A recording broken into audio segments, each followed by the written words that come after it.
sure that this is the right way. It's June 16th, and this is Nancy Burstein talking with Victoria Green and Earl Hewitt as part of the Petersburgh Bicentennial Oral History Project. This is a tape that's being made particularly on topics of interest to children. Why don't we start just to get some basic information on when you were born, so we know the time period they're talking about and where you each lived here in town. Well, I was born right here in this house in 1911. Okay, and Earl? And I was born in Hill Hollow, in the farmhouse that had been in the Hewitt name since the Revolutionary period. And not only I was born there, but my father before him, so it was truly our homestead. Right on. So you were really you had a town life and you had a more of a rural Farm setting. life, that's right. Can you describe a little bit what your homes were like? You mean of the people in our homes? Well, the physical aspects of the home, were they the same as today? Did they have electricity, plumbing? Yes, this heating, house was very much the electric heating same or gas as heating? it was. I would always, of course, our electricity went off at midnight, Oh, but we had electricity. But all the electricity went off at midnight. We had a telephone, we had running water and plumbing, and it's not too was it a different. dial telephone? No, it wasn't. It was a party line. It was a party line with as many as 15 or 18, maybe up to 20. There'd be 1-2-2-1-1-3-3-1-1-4-4-1, 5 and 6, and 1-2-3-4-5-6 plain, and 2-3 and 3-2. There are all these numbers on the line. And so you'd have to wait to use the phone. And when somebody else's phone rang, if there was anything exciting, you could go and listen in and see what was going on. Dr. Hall's phone was on our line, and it was always very tempting to go and see who was sick and what was And going that on. was not to be nosy, that was just to be Yeah, helpful as a neighbor, that's right. In case there was a need. So you knew when the other lines were ringing? It Oh, didn't- yes. Sure, Oh, you yes. hear those numbers. It was a different ring for each? It was a different ring for each one. And you could tell that it was rung by the operator because it was much faster. She was just pressing a button, whereas we had to turn a crank. Yeah. And you could tell by that if it was a local line or if the operator was trying to get somebody. I remember our number on the farm was 7F32. And you wait for that 1, 2, 3, then a pause, then 1, 2. Yeah. And our neighbors up the road, the Brimmers, theirs was 2, 4. And so you always knew when someone was getting a call, or calling each other. But these phones ours was a wall-mounted phone. Yeah, ours was and too. It had a crank on the side, Yeah. and the mouthpiece came out about 10 inches Yeah. from the wall. You could raise it up or down, and there was a little writing area where you could lay a pad and write on the phone. You probably still see these in an antique shop.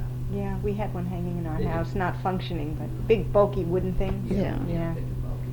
Ours was right up there on the landing, so that you could hear it. We just had one phone, but you could hear it from upstairs or downstairs, and you also could hear all over the house anything that was said. You never could have a private conversation. What about cooking? Did you cook on wood or on gas or on electric? We burned coal, Coal? and in the winter, we had a coal fire. And we had a range, a big kitchen range, and in the winter we used a coal fire. In the summer we had a kerosene stove that our meals were cooked on. It was So too you- hot to burn burn the coal fire coal. all summer. Yeah. Did you do the same? Well, we had a little different lifestyle. Of course, we had a 150-acre farm which had a woodlot. So one of the big jobs in the wintertime was getting wood out and throwing it down when the snow was on the ground, getting it down the fields where it could be cut up and then split and put in the woodshed. So we had a kitchen range which burned wood in the summer, and we burned coal in it in the wintertime. The water was heated in the reservoir at the end of the stove. And we had running water on the farm that came in one room, our pantry, and it didn't come in through the cellar. It just came down and to the house, and then up out of the ground it came from a reservoir up above the house. It was our own supply. And we lived with that one faucet where you went for the water for whatever your needs were. And when I was born, we had no indoor bathroom. That was a call for a little trip outside. Ours was an old farmhouse with the low ceilings, and we had. I remember when spring would come and the weather started to get nice, then we moved from the main kitchen out into our summer kitchen. And most farmers did that. Mhm. They wouldn't have to heat up the house, and so you eat and live out in the summer kitchen a lot in the summer. Was that a separate building? A separate room. It was Separate it was room. adjoining. It was sort of an addition on the end of the main house. And, my grandmother lived in the basement apartment of the farmhouse, and we lived on the main floor. And we always had a hired man living with us, and we had an attic room where the hired man slept. And the stovepipe used to go from the wood range or the coal range up through his room. That heated it. Stovepipe. And that's the way you'd wake him up in the morning. You just take the poker and rap on the stovepipe, and that was his wake-up call. So you would have to go to this one tap in the pantry in the for pantry like to brushing get teeth the or water. washing or. Right, and fill the reservoir from it, and we did not have electricity until for quite a few years, and then my father was told about a gas light that could be had by installing a big tank outside, and this used to be a 500-gallon tank that burned a gas that was made with acetylene. And so the tank had water in it, and then you'd buy 200 pounds of Union Carbide, I remember, and put in the hopper, and that would supply gas. We had pipes run around the house, and we had gas lights. And then later, of course, the electricity came. Did your electricity come in with the rural electrification? I believe it did, Okay. yes. It did at the farm. Yeah. They never had electricity at the farm in North Petersburg until after Paul's father died. It was put in 1934. Wow, that was. So, Probably about that period. from a housekeeping point of view, Yes. those kerosene lamps were quite a project. They had to be washed every day and filled, and that was just part of your routine. And that's where I remember doing my homework, sitting at the kitchen table with a kerosene lamp in the middle. Mm. And one major activity on the farm in the wintertime, you'd harvest. My father raised many barrels of potatoes and also a lot of beans, and the beans had to be looked over. And I can remember him bringing in a big basket full of beans, and you put the lamp in the middle of the table, and then you pour the beans on the table, and you all sit around, the entire family, and you sort the beans and get the good ones in one pile, and this was great excitement. Was it something enjoyable that you were sharing as a family, or was it kind of a, oh no, I have to sit here sorting these beans? No, I think we enjoyed the family more than it was a together kind of a project, and no matter what we did on the farm, we all had to sort of work together on it, and it brought us closer, I feel. And I think some of the families today are missing some of that. Everybody kind of goes off in a different direction, Yeah. doing different things. Yeah. Well, you're saying you didn't have electricity answers some of the questions. I was going to ask about appliances. Like, did you have a radio or a television or vacuum cleaner? Battery operated radio. Mm-hmm. I think the first radio we had was maybe a Philco or a Matwater Kent or some make like that. The first radio was a crystal set where you sit Yeah. with the earphones, and you move a sliding control along until you could pick up a station. It was I don't know how it worked, but it was sort of ingenious, and you could hear through your earphones, through your headset. and there were several connections where 4 or 5 people could sit around and listen. And then they came out with the loudspeakers, and that was a real treat, because then you could, everyone in the room could hear and enjoy it. What about television? Oh, that was unheard of. I don't think television came along until... Well, I had, the first television set we had, Paul gave me when Edward was born, which was 1954. Right. 53, Edward was born, 53. See, I was born in 1918, so that was many years before television that. came on the scene. Yeah.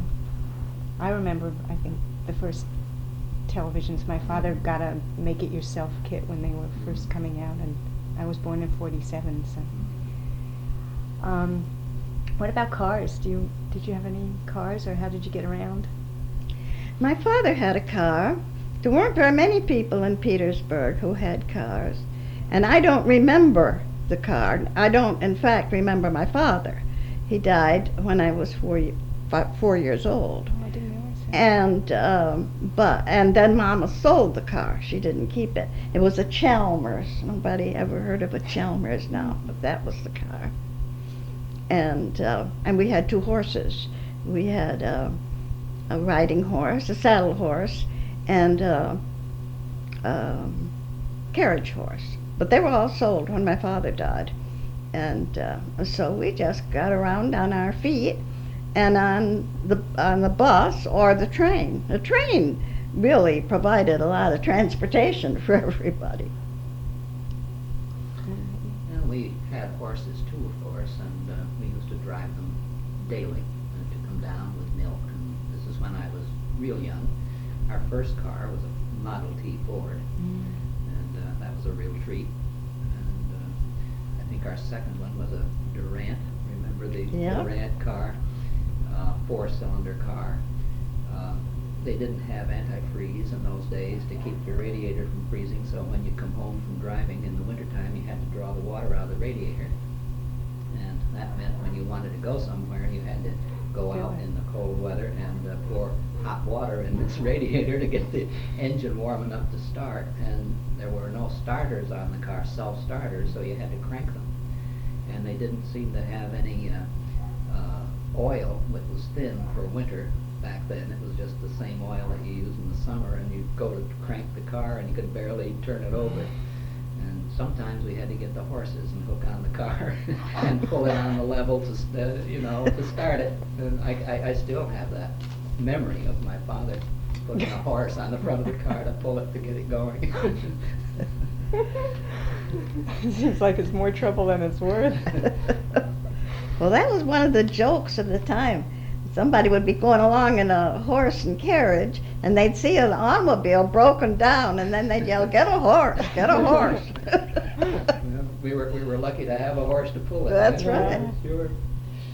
You mentioned some of the chores that you did at home were like sorting the beans and getting the wood. Were there other things that Well, you were that was responsible for? There were only 1 or 2 activities. Of course, the rest of the time it was constantly taking care of animals and taking care of horses and cows. And in the summertime, when the cows were put in the pasture, they had to be rounded up and brought in at milking time, morning and night, which meant getting up very early in the morning and going up in the pasture and finding them. And on a foggy morning, that might be more of a project to make sure you got them all. How many did you have? Oh, we usually milked around 20, 15 to 20, and the milk had to be cooled and brought down to the village, and, where it was picked up by a truck that took it to the creamery. But horses had to be watered, horses had to be fed, cows had to be fed and cared for, and the stables had to be cleaned. And we also raised sheep, and we always had 60 or 70 sheep, and they were kept in a separate building up quite a distance from the house. We had to go up there twice a day to make sure they had water and hay, and so these were jobs that boys could help with, so I became involved in a lot of that work. Did you tend the lambs? Tended the lambs, although my father was needed there because we had many sheep that had twin lambs. And if a sheep by herself when she delivered the lambs. If she had one in one part of the barn and then strayed over in another corner, then she She'd wouldn't forget own the first she wouldn't one. own the first one. So my father would spend the night up there sometimes, making sure that the two little lambs were adopted by the mothers. Mm. And, it was those were hard years. A lot of hard work. It sounds like hard physical work. Hard physical work. So those are some of the chores, and of course, when you have nothing else to do, you can always bring in wood. That's right. Fill the Always. wood box and take the ashes out. Yep. And feed the chickens. There was always something. You were never bored, never idle. What about down in town? Did you have chores around the house? Well, I tell you, I didn't have a great deal to do around the house because I lived in a household of women. There was my mother and my grandmother and my aunt and my sister, and all the women's work. I did do one thing, and I told this to somebody when I was interviewed before, the one who wrote the article in the paper, but she didn't put it in, and I think she thought that it was weird. But when the farmers would go by with their horses, sometimes they'd go to the bathroom out in front of the house, and it was my job, and I had a little pail and a shovel, and I had to go out and bring that around to the back of the house where it was used in the garden and in the plants.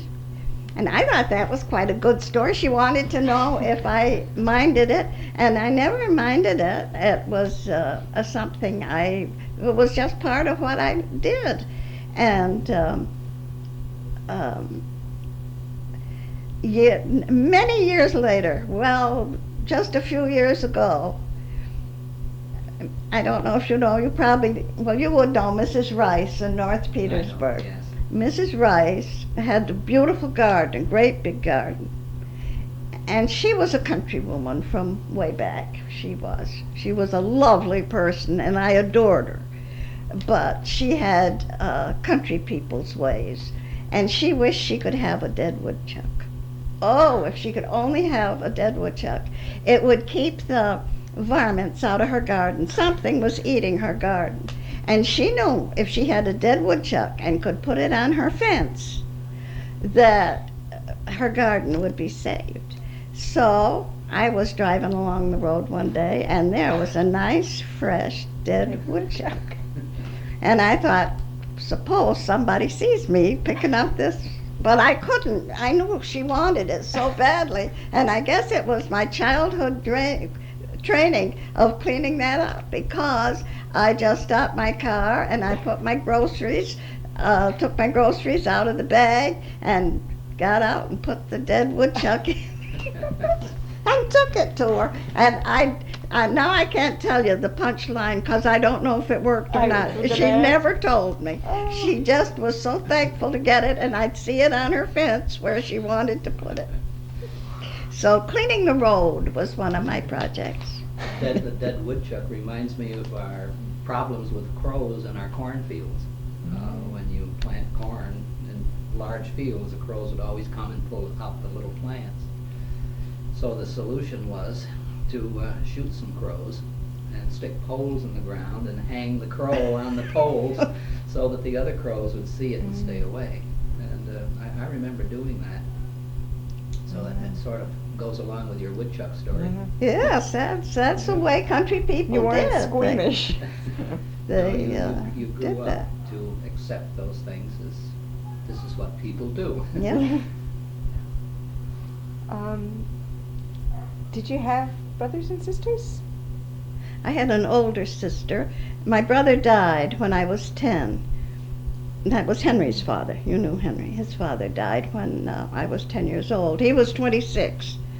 And, of course, that was an awful, awful blow to our family. And I had a sister who was 11 years older than I. She was somebody that I always looked up to and thought she was always so smart and knew so much. But it wasn't a sister that I could play with or like. There's 11 years difference. Yeah, it was 11 years difference. I was an only child, so I had no brothers or sisters. But I did have neighbors about a half mile away, and two girls. And occasionally they'd come over to my house, and we would play while their mothers visited. And I'd go visiting other neighbors, but I was alone a lot growing up. And that meant that I had to think of things to do to amuse myself. So I learned to manage my own time, find things that I could do by myself. What kinds of things did you come up with?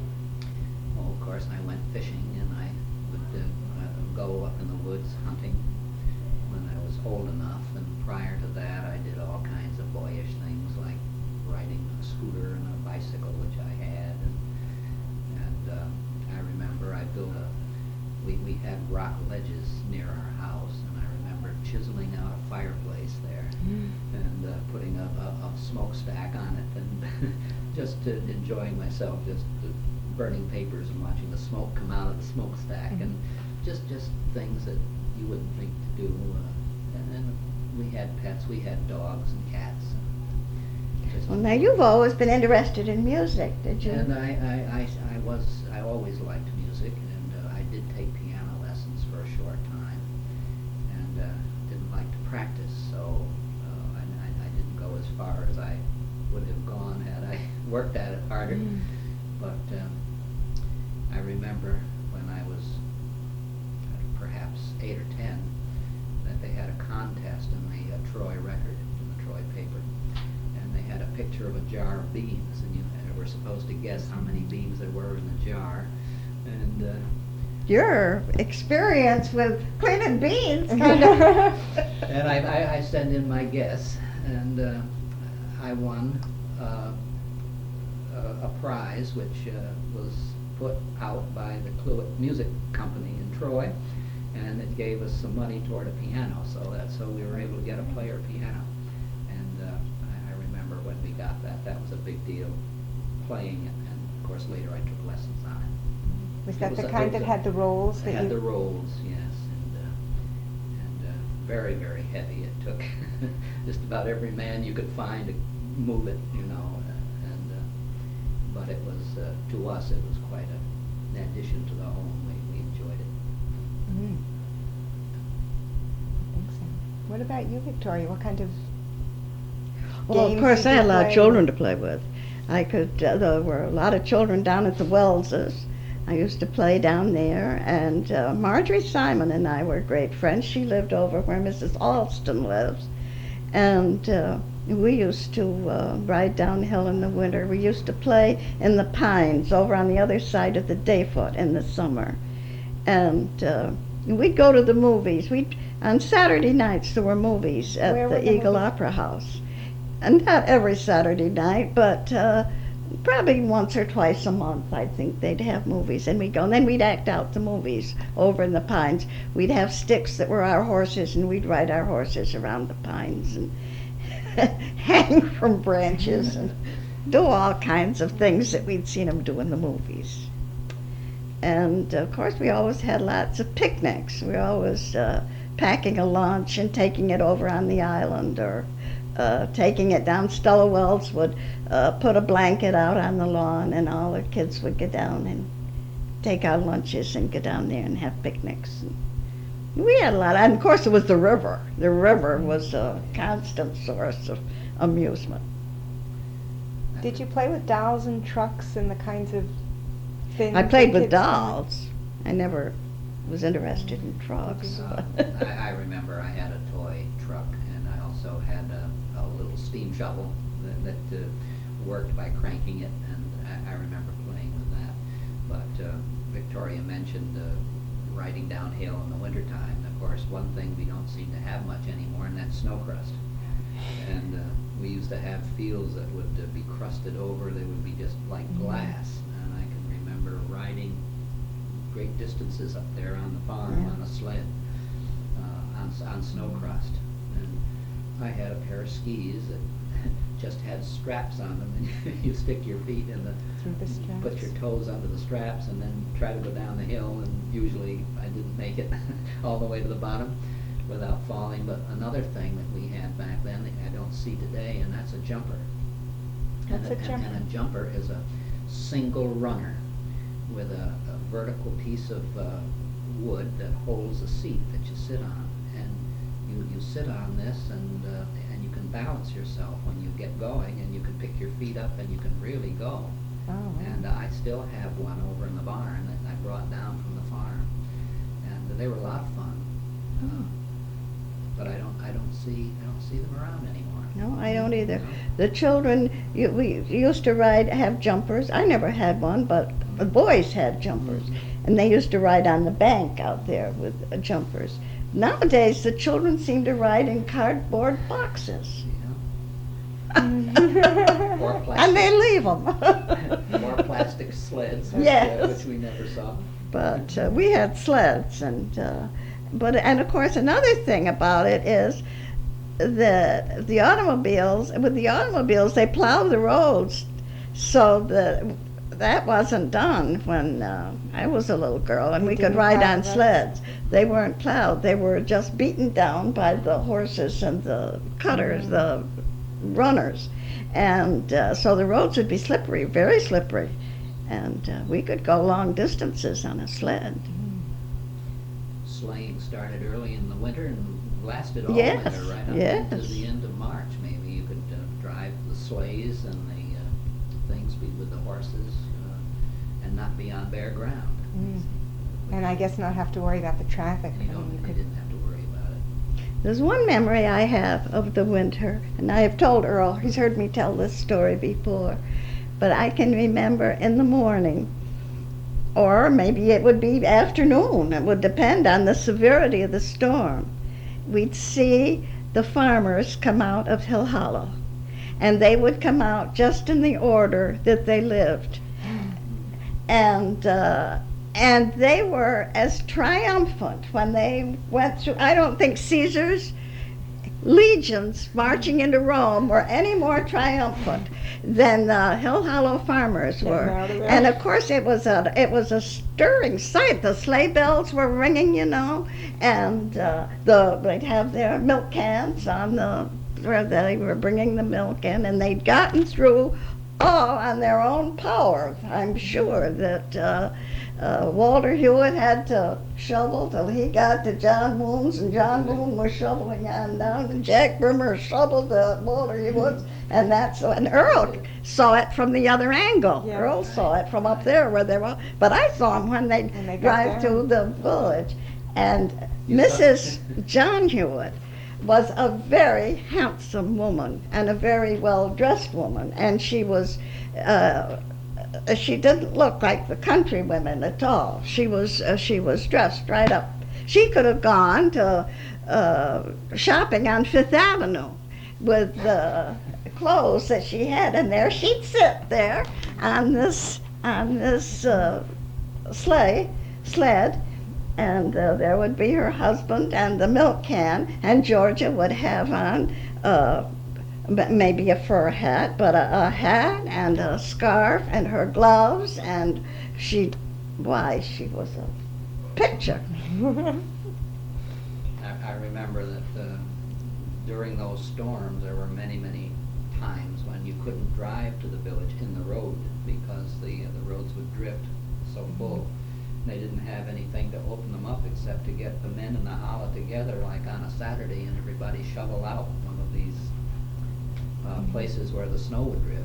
So we had to come to the village through fields and make a new road and drive around the sections of the road that were impassable. That happened a lot of times. But we'd always call. When we'd hear them coming, we'd always call, "Oh, they've gotten out of Hill Hollow. Come look." And we'd all dash to the windows. You saw the triumphal entry. Yes. As kids, did you have spending money? Did you have anything that you could? Aunt buy your Agnes stuff? gave me $1 in pennies once, and it lasted an awful long time. I never had an allowance or anything until I went to high school. When I went to high school, then I had an allowance and had to learn to ration my money. You had to spend so much for your train fare and so much for your board and so much for your music lesson and so on. But until then, if I wanted any money, I asked for it, I guess. I know I never had an allowance until. Same with me, I never had an allowance. I just would let a need be known, and my dad would give me money that I needed. Was there Dollar, stuff? dollar was a lot of money in those days. You could buy a lot of things with a dollar. Were there stores around with things? Did they have toys or candy or things that kids They had might everything. want, or- Oh, yes. They had everything. Do you remember anything that you longed for particularly as a kid? Oh, I I mean, remember the thrill of new sneakers and coming down and at the end of the morning chores down in the village, my dad would always go in and buy 2 ice cream cones, and they were 5 cents a piece. I remember that, but I remember candy, and I remember the way they kept they had a glass case where they kept their cookies, and you could walk along and pick out the candy you wanted, and you didn't go, we didn't have self-service No. then the way you do now. You just went to the counter, and there were a couple of people behind the counter who would go and get what you wanted, so they did all the running, and you just stood there with your list. That's different. And they didn't have cash registers for a long No. time. They would just figure up what you owed on a piece of wrapping paper. And everything wasn't all packaged. As she says, the cookies were in a glass box, Box, yeah. and they'd reach in and weigh them out. And cheese, or your round Wheel. of cheese, was in a glass case, and usually the storekeepers would give you a taste of it to see if it was cheese that you liked. And the men in the evening would sit around the stove at the store and cut themselves off pieces of cheese and reach in the Cracker Barrel and get a cracker. But they also sold shoes and farm implements, and everything was sold at the store. You could get just about anything you would want. You rarely went to the city. Did kids spend a lot of time kind of window shopping in the store? Did they go in and look around, or I was don't that not a recall major that there was activity? too much of that, no. I don't.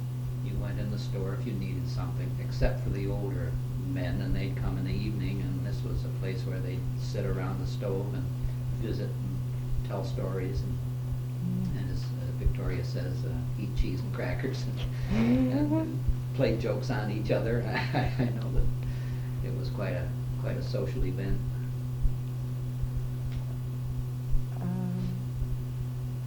Were there any, you know how these days there are fads in toys, like, oh, the Nintendos or the Ninja Turtles, or certain things that lots of kids want? Were there any kinds of fads when you were growing up? I remember in school, we'd go through a season of playing marbles, and we had those little clay marbles. You don't see them much anymore now. They're mostly glass. Yeah.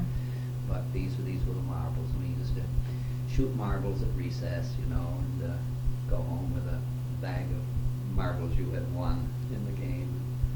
And something you don't see much anymore, and that's bean bags.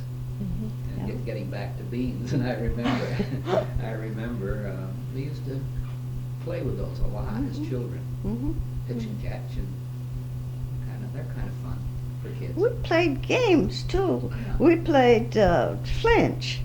It was a card game that we played, and there were other card games that we played. Pitch. Pit, and up at the farm. I never played it here in the village, but it's an old game that they played a lot. Was crokinole. Did you ever have? Never heard of it. It was a board game, played on a board, and it had little pegs and round circles with a hole in it, and you flipped them like this and tried to land them. In the middle was a place in the middle that you tried, but there were all these pegs in the way that would deflect them. Oh, that sounds like a And good game. That was an old game that was fine. We played dominoes. You remember Tiddlywinks Tiddlywinks and checkers, and checkers? and pick up sticks. Oh, right. Sticks down, and then you had a little tool, a little hook-like that you tried to pick out your stick without moving any other stick. And there was jacks.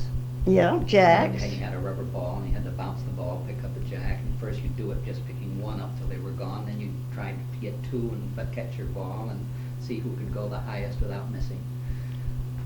That was a fun game. And that was a game you could play by yourself. You could. You didn't have to Yeah. have anybody to play with you. You could just play. It was kind of like a solitaire that you could play. But there was always tag, and there was always hide and seek, and Yeah, of course at and recess house. time, Play house. Play house. Play doctor. And at recess time, of course, boys would play baseball, and girls too. Mhm. And, but there were some games that you never hear about anymore. Like, remember we used to play London Bridge? Yeah. Remember that? Yeah. And fox and geese in the wintertime, you'd all make a big round path, and then you'd make diagonal paths across. And I don't remember the rules now, but I remember you could get a group of 12 or 15 of your friends around. They'd stand around a big circle, and then the fox had to catch the goose, and the goose could only run in the paths that had been marked out, you see. And when you were caught, you were it, then you became the fox. And hopscotch. I used to play hopscotch. That one's still around. Yeah. Skipping rope. And Oh yeah, jumping rope. That was. another thing you don't see children doing these days, and that's rowing a hoop.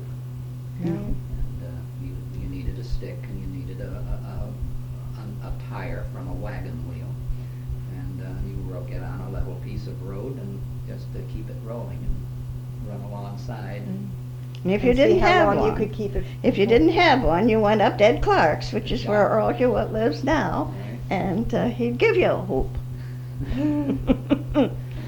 He worked on wheels and Yeah. would have it. Do you remember either of you getting in trouble with your parents or having them angry at you or being punished? I can remember for- being whipped, spanked once, right there on that landing, and I was spanked for being rude to my grandmother, and that was one thing that would not be tolerated. Do you remember what you said that was considered rude? I don't know. I think it was something that I did. I don't know. But I can remember the spanking very well. That my mother telling me that she was my father's mother and I was always to respect her and I wasn't to be saucy to her. And I remember being spanked once, and I think that was for sauciness too. That's just saying something back to my mother that I shouldn't have said. Apparently I didn't want to do something she'd asked me to do, and I was saucy, and so I was punished for that. And puzzles. We spent hours working on jigsaw puzzles Oh, and yeah. Where did these things, were they off in the local store? Like the board games and the puzzles? we had them. They just appeared? They just grew. Well, they'd come for Christmas, so you'd get them for Christmas, or we had them. I'm just thinking now, now people go to Bennington or to Troy or Albany or Williamstown shopping. Did you do marketing in that way? My mother went to Troy, I would say probably twice a year, and outfitted the family on those occasions. She would come back in the spring with our summer clothes, and she would come back in the fall with the things that we wear to school. And, well, she'd go Christmas too. She would go at Christmas time. But that's the main thing I can remember is her coming in and being so excited with all these packages and to see what she had brought for the family and for me and it was a rare occasion when she went away. But most of the shopping then was done right here in town? When you did go to Troy or Hoosick Falls or wherever, there were no malls. Oh, no. And so it was just department stores, and I used to think those were just out of this world, I liked them a lot better than I do malls. I know that. Freers and Hartigans and Yes. those stores, and that carried almost everything, And then Montgomery Ward built their Mhm. huge store down in Manans, Yeah. and then my folks used to go there.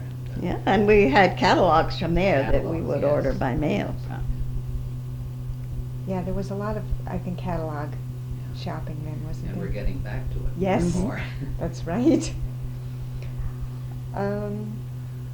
Was there anything more about games or leisure or how you spent spare time, whatever there was in it that you? Well, that we I read a hadn't thought lot, to ask? and I know that Christmas time, that was the main thing I would get for Christmas would be books. There was no library here. There were a few books at the school, but you could read them in school. I don't remember ever bringing them home. And What about birthdays? Did you have birthday parties in Oh, the way that sure. they have them here? Sure. It was a family affair. And Mhm. your aunts and uncles would come and help you celebrate your birthday. You wouldn't have like all the children from your class the way kids tend to do now? I never did. No, maybe I Victoria never did either. It was more of a family More of a celebration. Family Mhm. celebration.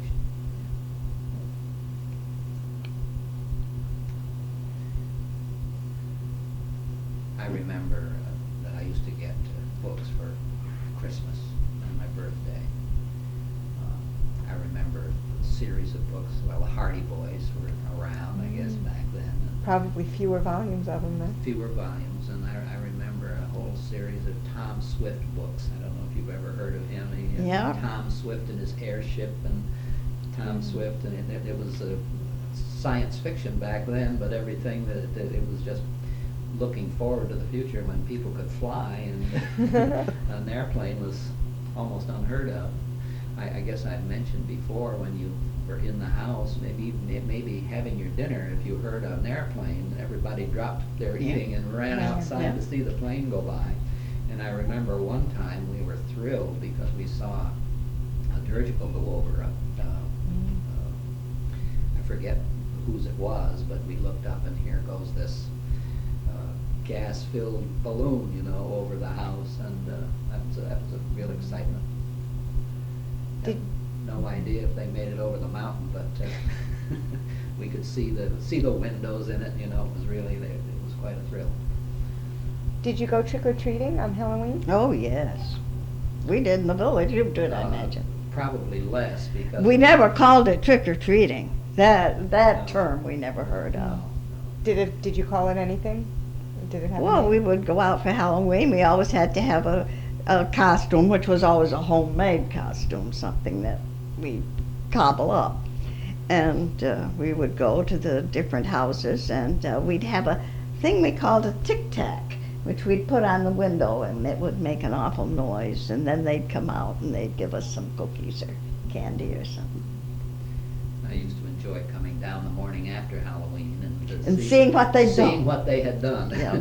Because they had a way of moving things around and maybe taking a wagon apart and taking it piece by piece and setting it up on somebody's roof. Oh, really? Oh, yeah, they did Yeah. really. Really. And toilets, outdoor toilets, they love to Yeah. move them.